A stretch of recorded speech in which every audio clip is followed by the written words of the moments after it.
Hey, what's going on, everybody? Getting ready to do a live recording of the Niche Experience podcast on the importance of understanding how the sales cycle evolves with your target list. So I've been doing a week-long documentation of building a target list for a half hour a day for a business called Listed Pro.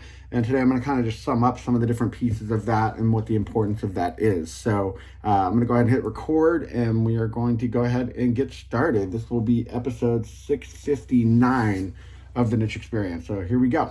All right, give me 1 second. I have to go back and switch this track real quick. And here we go.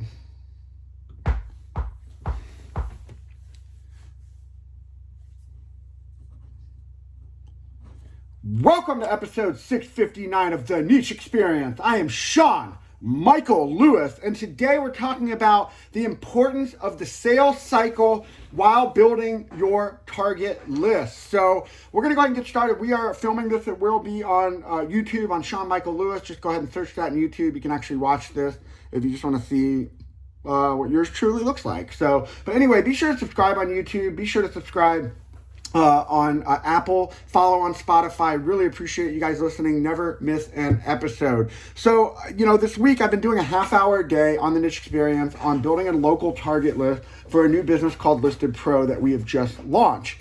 And it's going really well. Like, we've already, after a couple days, had over 100 targets on that list.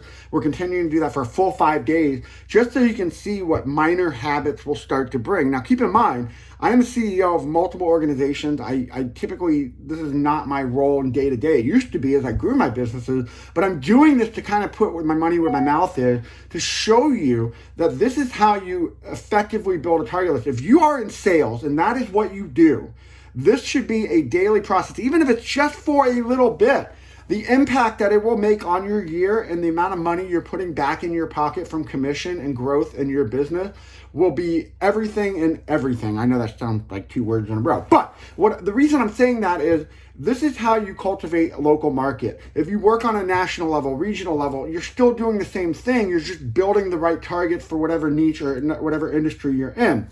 So, but what I wanted to clarify is just because you're putting these targets down, it's not going to just be phone calls, emails, and stopping in, throwing up, handing out business cards. You really have to understand the sales cycle and go through that process of the pre-approach, the approach, needs analysis, asking the right question, presentation, how do you present what you have to offer based on the needs that they have, your validation, closing, and then your follow-up and engagement. If you start skipping those steps, and I talk about this all the time, you will not see a high percentage of success. So if you have 100 targets, 500 targets, 1,000 targets, what percentage of those are doing business with you after you go out and start making those points of contact on a daily basis?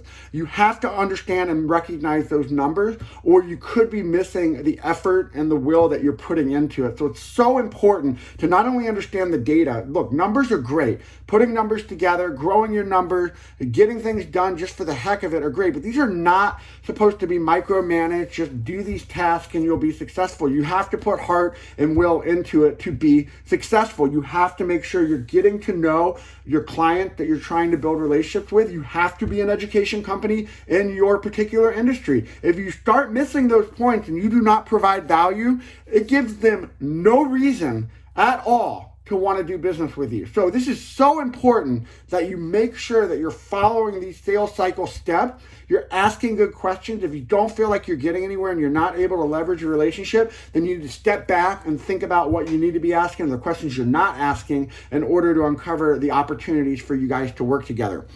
So I think this is very important. I really want to encourage you to subscribe to the Niche Experience. You definitely want to go back and watch the process of building this target list. You can actually see it. Like I said, go to YouTube, Sean Michael Lewis. You can find that on YouTube very easily, and you'll see a series. I'm also doing that on my other channel, Screen Printing Marketing, as well, which is more tailored to just screen printers and screen printing businesses, but a lot of good information over there as well. We're actually doing that an hour a day because I really wanted to show that impact, and I'm actually doing it to help our shop out now as well, or for the team to go out and do additional sales. So be sure to subscribe. Never miss an episode. Thank you guys so much for listening. I appreciate you all. Have a great week, and I'll talk to you guys soon. Take care. And that's a wrap.